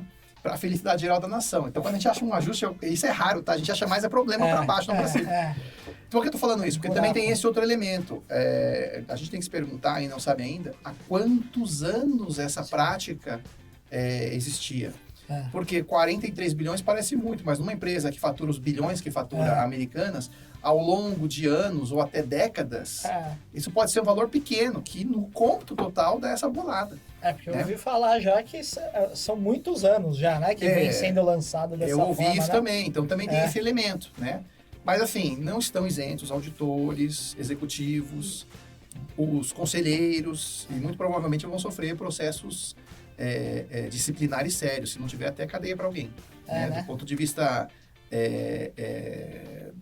da profissão de auditor ou das leis de governança, como a gente chamaria assim, é bem sério o que aconteceu lá. Porque o tamanho ali é grande, né? A cascata, né? Que você vai gerando prejuízo para todo lado ali, né? É absurdo, né? Quem são os principais prejudicados, né? Número 1, os credores, né? Porque quem tá esperando receber da empresa vai tomar um tombo, bancos e fornecedores, né? Eu acho que esses são os principais. Mil, né? E até é importante para a nossa audiência, que é bem jovem, né? A empresa anunciou hoje que solicitou recuperação judicial. E o que é esse processo? A recuperação judicial é um pedido que você faz a um juiz, que assim, de uma forma simplista de falar, seu juiz, por favor, não deixa que peçam falência da minha empresa, né? Me dá um tempinho para eu tentar me organizar. É isso, para isso que serve uma recuperação judicial. Você pede a um juiz, explica, basicamente desenhando um plano, falar, eu consigo me recuperar se eu tiver esse tempo e a oportunidade de fazer esses ajustes.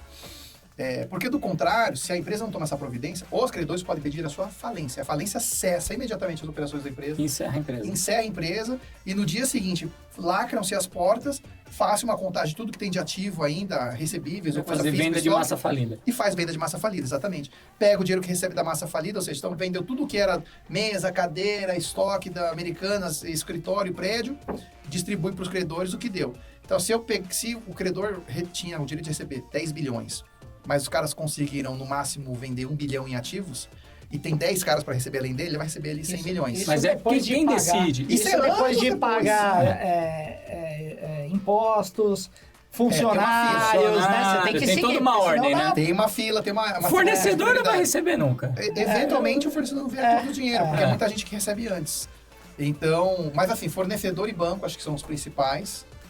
Muito embora que se discute o papel dos bancos nessas transações. Sim. E depois os investidores. Muito embora os investidores tenham uma polêmica, né? Porque se a empresa veio registrando lucros, eu só assumindo que registrou lucros ao longo dos anos, baseado nessa prática contábil que não registrou essas despesas, o fornecedor pôs o investidor colocou esses lucros no bolso ao longo dessas mesmas anos e décadas. Então ele é prejudicado porque perdeu o valor do ativo lá de 20 bilhões. Então estamos juntos para sorrir, estamos juntos para chorar. Mas ele tem dinheiro no bolso, né? Quanto que ele pôs no bolso ao longo dos anos? Né? É o principal prejudicado. Aí só que o que acontece? Mas não o minoritário, né? Aquele que entra no... Depende. Não, minoritário. Se você é um minoritário... Tem ali no home broker, fala, vou comprar Americanas aqui. Depende. Se você comprou um dia antes comprou semana passada. Você deu bem mal.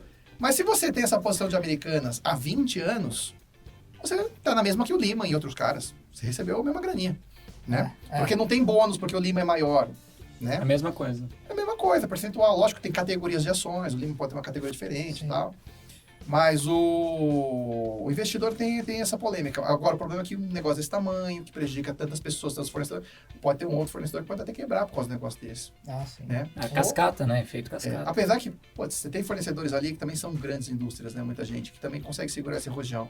Mas tem, às vezes, um pequenininho, tem uns produtinhos lá, ali, né? Tem muito marketplace. A grande dúvida é o marketplace. Não, mas marketplace acho que eu me preocuparia menos, né? Porque vamos pensar na lógica do marketplace, né? Em teoria, nesses casos, a loja Americanas não está comprada e o cara que está no marketplace não está vendido, né?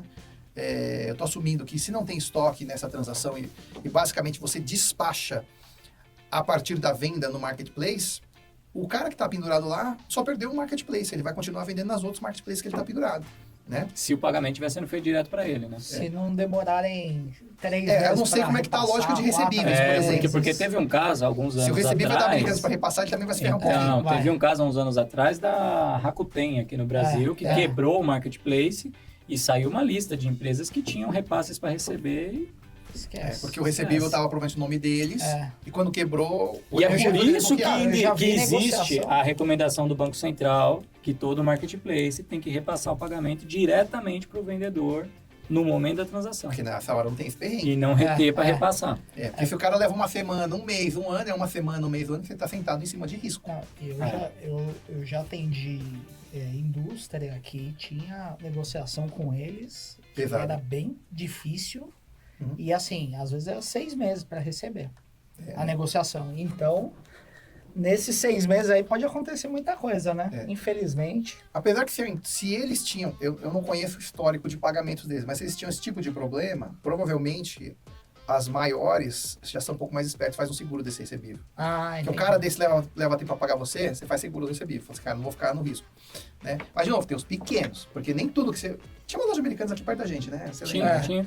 E lá perto do 6, onde eu moro lá, e uma outra aqui perto, que eu não sei se ainda tá aberta. Mas tem todo tipo de coisa lá. Tem coisa de empresa grande, da PepsiCo, da Vida, e tem coisa de empresa pequena, tem eletrodomésticos e tal. Mas tudo depende do quê também? Da concentração, né? Quantos desses fornecedores estão extremamente concentrados em lojas americanas? Esses vão sofrer muito. Quantos estão esparramados? Que nem marketplace, muita gente quando trabalha num marketplace, trabalha em um monte de marketplace. 40. O cara não fica fiel ao americano. É um pedacinho, né? Então, Acaba se sendo tem um pedacinho. 40, vocês talvez até tenham mais familiaridade com esses números, né? Porque deve ter cliente que trabalha com isso. Tem um cliente que eu estava em reunião ontem, ele me falou que está em 40 marketplaces diferentes. O cara tem 10, 40 e tal. Isso ajuda também, porque o tamanho do tombo é menor. Então, é ruim, mas você segue.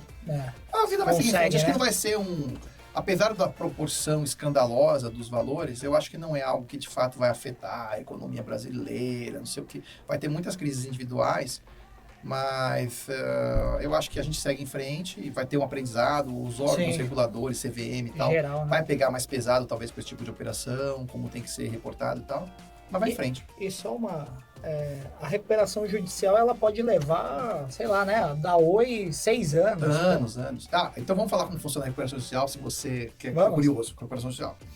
Então, o juiz, você falar, juiz, pelo amor de Deus, dá um tempo aí pra mim e tal, mas vamos fazer pra eu poder organizar as finanças e desenhar um plano para apresentar pros credores para eu pagá-los. Porque de primeira você nem tem plano, você vai... Então o juiz fala, tá bom, então vamos fazer isso e vamos decretar um interventor ou alguém vai administrar a empresa.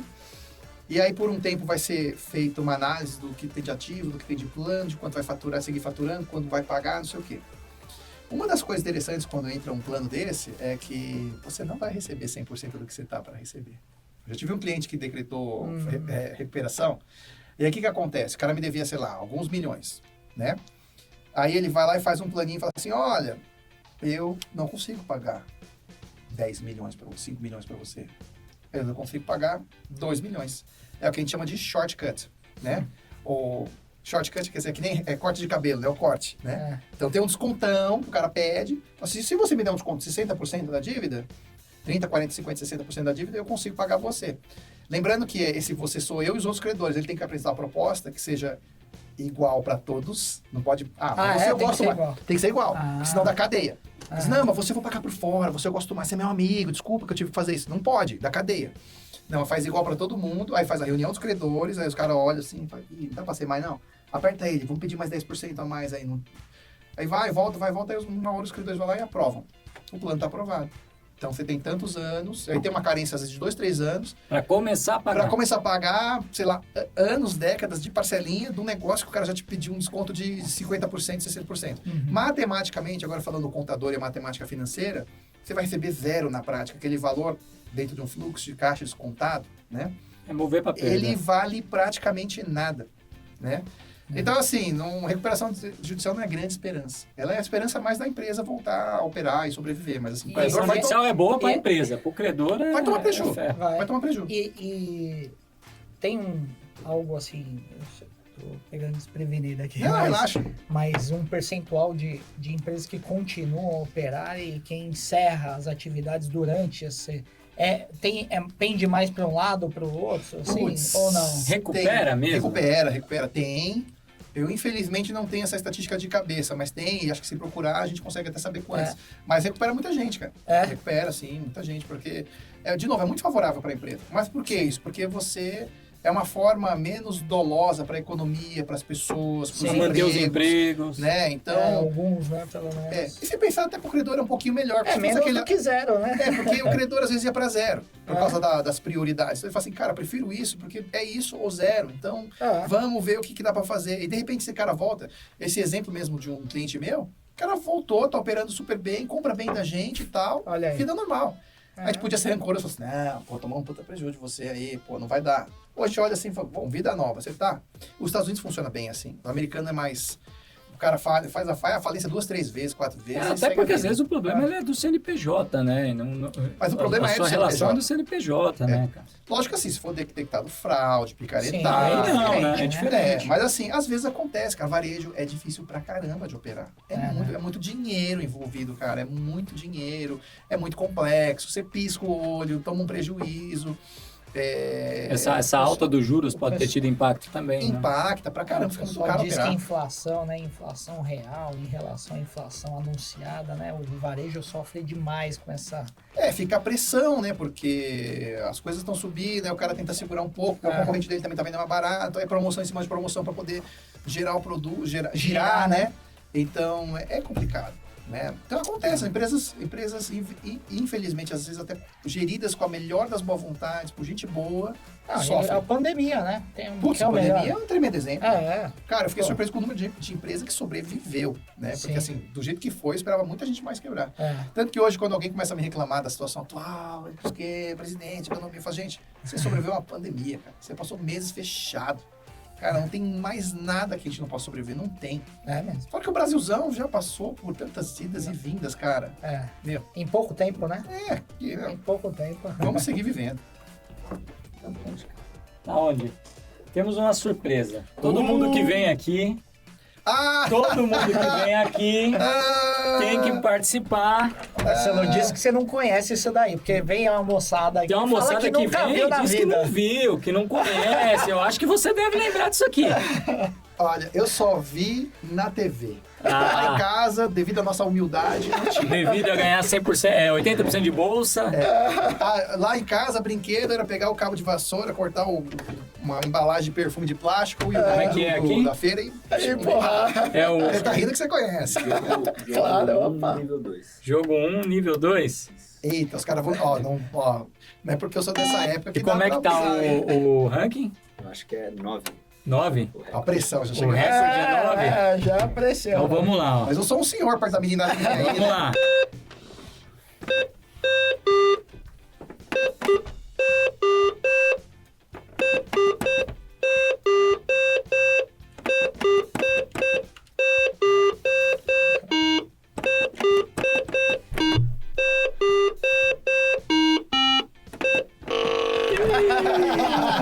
Editor, chama o VAR aí, chama o VAR. Quantos foi? Foi 5, 6? Acho que foi 5. 5, 5. Tá no meio da tabela ali, tá no meio da tabela. Sou um senhor. Tá no meio da tabela. Pra quebrar o clima, né? Falando Ainda na pressão, falando de né? coisa Desprevenido. ruim, Vocês treinados, né? falando de coisa ruim. Agora vamos falar de coisa boa. Diga. Uma das suas atribuições, né? É o IPO. Explica pra gente o que é o IPO. Opa. Desliga o bicho aí. Segunda chance? Explica pra gente o que é o IPO, qual que é o papel dessa associação, né? É uma associação? É uma organização, Uma organização? né? O IPO é uma organização que nasceu nos Estados Unidos e o IPO é a sigla de Young Presidents Organization, né? Uma organização de jovens presidentes. Nasceu, não sei quantos anos já, uns 50 ou mais, quando... de novo, tá? Desliga. Nasceu porque um jovem que, quando perdeu seu pai, ficou repentinamente responsável pelo negócio da família, se viu enfrentando os desafios de todo CEO, empresário, líder, né? Aquela solidão da liderança, né? E querendo trocar experiências com outras pessoas que viviam esse mesmo desafio. E organizou ali, começou organizando um grupo de pessoas para, olha, vamos nos reunir, vamos falar sobre esses desafios e tal. Nasceu nos Estados Unidos com esse propósito e hoje é uma organização que tem mais de 30 mil membros no mundo inteiro. Se você somar o faturamento das empresas, dos YPOers, que são todos ou CEOs ou os empresários que são fundadores e CEOs de suas empresas, se você somar todo o faturamento dessas empresas, ele eu não lembro agora quantos trilhões de dólares que seriam, mas eu lembro bem que seria o terceiro maior PIB do mundo. Caramba. Você tem uma ideia do tamanho dessa organização. Caramba. Então, CEOs e empresários de grandes empresas do Brasil e do mundo fazem parte do IPO. Aqui no Brasil, a gente deve ter pouco mais de 1.000 membros, na América Latina 1.300, nos Estados Unidos, junto com os Estados Unidos, 3.000 membros, acho que é alguma coisa assim. Ou na América Latina, 3.000 membros, mais ou menos. Eu ingressei no IPO em 2020, outubro de 2020, pouco tempo depois da pandemia já tal. A pressão, imagina, para mim era muito grande. Eu era um CEO também pela primeira vez, vim da área financeira para ser CEO. Uma série de desafios e tinha questões diversas de corte de pessoas, aumentar preço absurdamente, não sei o que tal, e medos e desafios, e não tinha com quem compartilhar. Eu tenho amigos muito bons, gente muito inteligente, mas eu via que em algum momento eles não alcançavam o desafio de alguém que estava gerindo uma empresa inteira, né? E eu falei, cara, eu preciso de outros CEOs do meu lado aqui, aquela questão da ambiência, né, de crescer, de estar num ambiente com gente que entende, que vai me desafiar também. Conheci o IPO através do MBA, eu fiz um MBA em varejo pela FIA, e tinha uma colega lá que era o IPO, a Rê, minha madrinha, Renata Minami, da Rede Subirê. Eu, então, ingressei lá e faço parte do... O IPO, ele tem alguns produtos, a gente chama assim, né? O principal deles é o que a gente chama de fórum. O fórum é basicamente um grupo de outros 8, 9 CEOs, né? De diversos segmentos diferentes do seu. Então, tem gente de fundo de investimento, private equity, tem gente de hospitais, de empresa de mídia, de manufatura de ferramenta, cara de energia solar. Tem de Bem tudo. diverso. Executivos, empresários, né? Gente no meio disso, que é sócio e mais responsável por uma linha de negócio.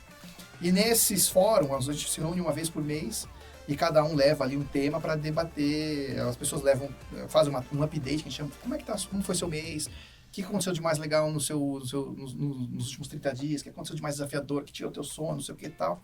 E a gente ouve de todo mundo e aí escolhe ali os 2 casos que parecem mais agudos, né? Fala, vamos falar do seu assunto. Ou a pessoa, às vezes, até antes da reunião, fala, eu estou precisando de funding, de recurso na minha empresa, não sei como captar, eu estou na dúvida se eu trago um sócio, se eu vou no banco, pego emprestado, se eu chamo um fundo de investimento, eu não sei qual que é o melhor caminho, será que eu poderia discutir isso aqui? Ou outro caso, eu estou pensando em me separar, eu estou pensando em me separar, será que a gente pode discutir aqui, né? E a pessoa traz aquele assunto para discutir e a gente ouve, vai ter umas metodologias lá. Um mastermind mesmo. É tipo um mastermind, né? Pra gente conhecer no digital. É tipo um mastermind, mas com uma estrutura muito bem regulamentada. Um negócio chama 4 Steps lá. Com essa etapa de update, depois uma etapa meio que para criar conexão, e depois o cara apresenta o caso.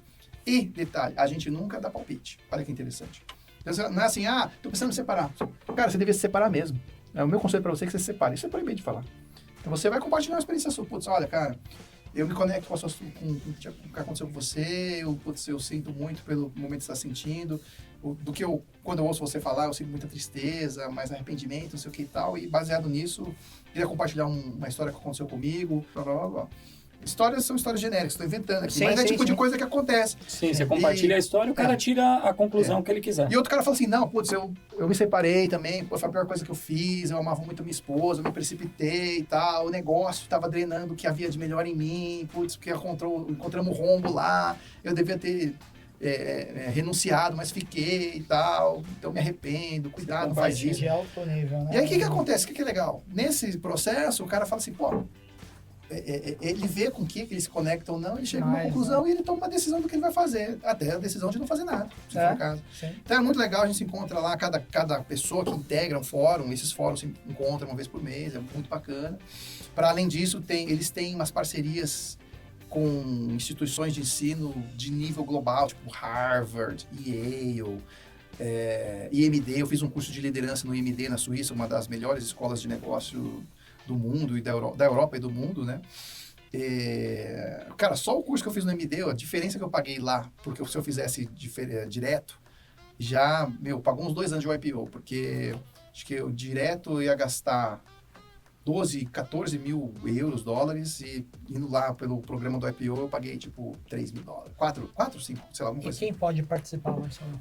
Podem participar CEOs ou sócios de empresas que sejam o número 1 das suas organizações, né? essas pessoas têm que ter até 45 anos de idade, que acho que é o critério deles para jovem, né? Algumas exceções sempre são feitas, mas raramente, mas o critério é esse, 45 anos de idade. Que bom, eu sou considerado jovem, né? Ah. Eu me achava velho quando eu falava, posso entrar, sou jovem. É mas eu isso. tenho que entrar logo, vai acabar o meu deadline. Aí pode passar, aí depois lá dentro, aí pode passar a idade? Não, né? aí tem os golds, a galera que tem mais de 50, 55 anos, aí é outro grupo, porque são momentos de vida diferentes, outras necessidades. Sim. Aí, 45 anos, faturamento, depende do setor que você atua, mas via de regra ali acima de 15, 20 milhões de dólares da sua organização, mais de 50 funcionários, acho que esses são os 3 principais critérios, né?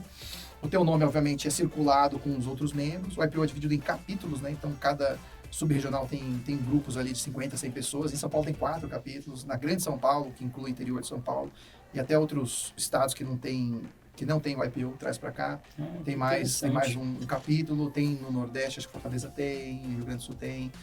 Então é super legal. Então tem todas tem um programa de mentoring animal. Putz, aí você pega lá os caras que tem lá 50, 60 anos, super vividos, fala, eu tô com um desafio, eu quero fazer minha empresa crescer, eu quero abrir o capital da empresa, eu quero mudar de carreira, eu quero ser programador. Foi isso que esses caras aqui, eu apaixonei com esse mundo da programação, eu quero ser programador. E o cara arranja um mentor que tem alguma experiência parecida com o que você quer, ou com uma história que possa te ajudar, e você participa de um programa de mentoria com um cara desse, um cara CEO super mais experiente que você. Eu participei uma vez. Esse ano eu sou mentor. O ano passado eu fui mentorado, esse ano, e agora em 23, o ano passado, né, fui mentor. 21 eu fui mentorado, e esse ano eu acho que vou ver se eu faço os dois. Eu contribuo, mas também eu quero pegar uma mentoria de novo. Você pode até ter mentores fora do país, é muito doido. Então Legal. acho que é um resumo do que Legal. é. Tem outras coisas mais bacana. legais lá, mas é isso, mais ou menos. Legal. Marcelo, a gente está caminhando para o final, né? O nosso público aqui, de maneira geral, é muito jovem, é o público que está buscando aí uma carreira. O seu currículo e a sua carreira são incríveis, né? E eu queria que você deixasse aí uma mensagem final para quem está aí olhando para essa estrada aí, lá no início. Cheio de dúvida, Cheio né? de dúvida, né? E o que é essencial aí na visão do Marcelo para que esse cara atinja o potencial máximo dele? Cara, é essencial. Eu acho que tem 3 fatores, talvez, que eu possa listar. O primeiro deles é acreditar, né? Cara, sonhe um sonho e acredite, cara. Puta, eu quero. E não seja desesperado por um desenho complexo, né? Falar, eu quero assim, assim e tal. Eu sonhava, quando eu vivia lá em São Mateus, eu vivia a minha vida ainda na simplicidade, eu sonhava viver uma vida melhor, é só isso que eu queria. E aí eu fui sonhando passos, um a um, de como, dentro da minha limitada visão do que era melhorar, eu ia melhorando. Então, no momento, era entrar numa empresa mais legal, era entrar no banco, era entrar numa empresa multinacional, era entrar numa consultoria, era ser promovido até um certo ponto, era sair, trabalhar numa outra empresa. E aí, sonho foi até um dia que eu me permiti sonhar ser um CEO. Putz, eu quero ser CEO.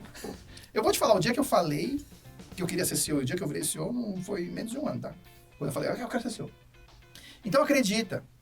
Reflita sobre o que você quer e vai na direção. Não vai acontecer do dia para a noite, mas dá um passo de cada vez na direção do que você quer. Outra coisa, a gente tem medo, né? A gente reflete e duvida muitas vezes do que a gente quer. Tá bonito, acreditar, isso aqui, tá, mas vai ter dia que você vai olhar para lá e falar assim, não vai dar para mim. Quase desisti da faculdade, quase desisti de todas essas etapas que eu narrei, muitas vezes. Mas, quando a coisa ficava difícil, quando eu entrava um dilema, tem uma frase que eu li num livrinho muito simples, Queima mexendo no meu queijo. Já viu esse livrinho? Já. Ó, entrega idade esse livro também. É. Mas é uma frase assim que é muito importante para mim nos momentos desafiadores, ou nos momentos em que eu sinto medo, que ela diz assim, o que você faria se não tivesse medo? Às vezes, quando me dá um perrengue, você fala, cara, o que eu faria se eu não tivesse medo? E às vezes eu uso essa frase para outras coisas. Eu estou discutindo o meu comercial, meu diretor comercial. E eu lembro uma época que ele queria fazer algumas coisas, contratar uns caras incríveis e tal. Mas aí... E ele ainda estava naquela vibe assim, meio desesperançosa. Não, mas a gente não tem dinheiro para isso. Mas cara, o que você faria se tivesse dinheiro? Assim, se dinheiro não fosse o problema, o que você faria? Me diz assim, só para eu saber. O que você faria? Permita sonhar agora. Quanto que custa isso? Eu traria o melhor e tal, e pagaria assim e tal. Vamos lá, vamos trazer, vamos ver. Vamos pagar para ver. Vamos lá, vamos ver.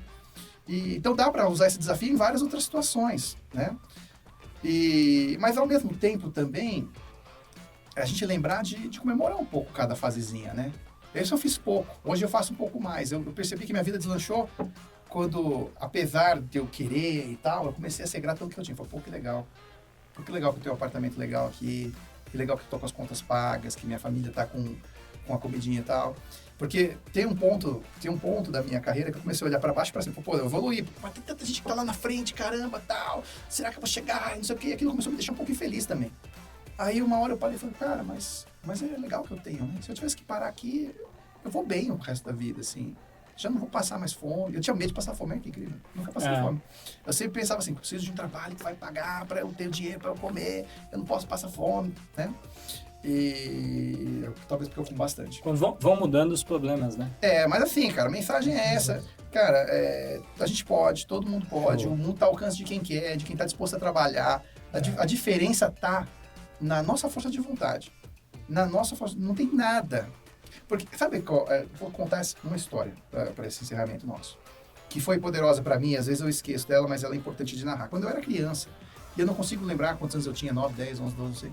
Estava assistindo na TV, e eu não sei qual era do que se tratava, mas apareceu na TV um senhor, e embaixo, né, escrito lá, presidente da Volkswagen e tal. Eu olhei para aquilo, e eu não sei porquê, às vezes aquelas inspirações, né? Me veio uma reflexão, eu olhei para ele e eu refleti sobre o seguinte, falei, poxa, o cara tem 2 olhos, um nariz, uma boca e é careca. Pô, eu tenho tudo isso que ele tem e tenho cabelo, né? Eu posso fazer o que ele faz. Cara, veio criança, cara, veio esse pensamento. E é interessante que ao longo da vida, isso volta pra mim. Martelando. Quando às vezes eu pensei, não dá, não consigo. Eu falei, por que eu não consigo? Consigo sim. Que o outro é melhor do que eu, de verdade? Né? Se o outro faz, eu faço também. E eu lembro que às vezes eu tava lá na consultoria, eu via assim, gente que tinha formações melhores, cursos, né? O cara estou meio Porque sempre vai ter, né? Sempre vai ter. O cara que tinha PhD lá nas empresas de petróleo, no que, isso aqui e tal, eu olhava assim, cara, nossa, às vezes por um momento eu me sentia menor, né? Eu vim da Zona Leste, eu nem falo inglês, isso aqui e tal. Mas você vai pra trocação, você vai falar com o cara, você fala assim, peraí, não é assim essa diferença monstruosa de ser humano, não. Eu tô vivo aqui também, tô no jogo, né? Então, se dê o próprio valor também. Né? Então, assim, mensagens do que colaborou com meu próprio progresso, que me deu esperança em alguns momentos, que me deu força, que me ajudou a desafiar as minhas próprias desesperanças quando elas vinham e que me inspiraram também. Show de bola.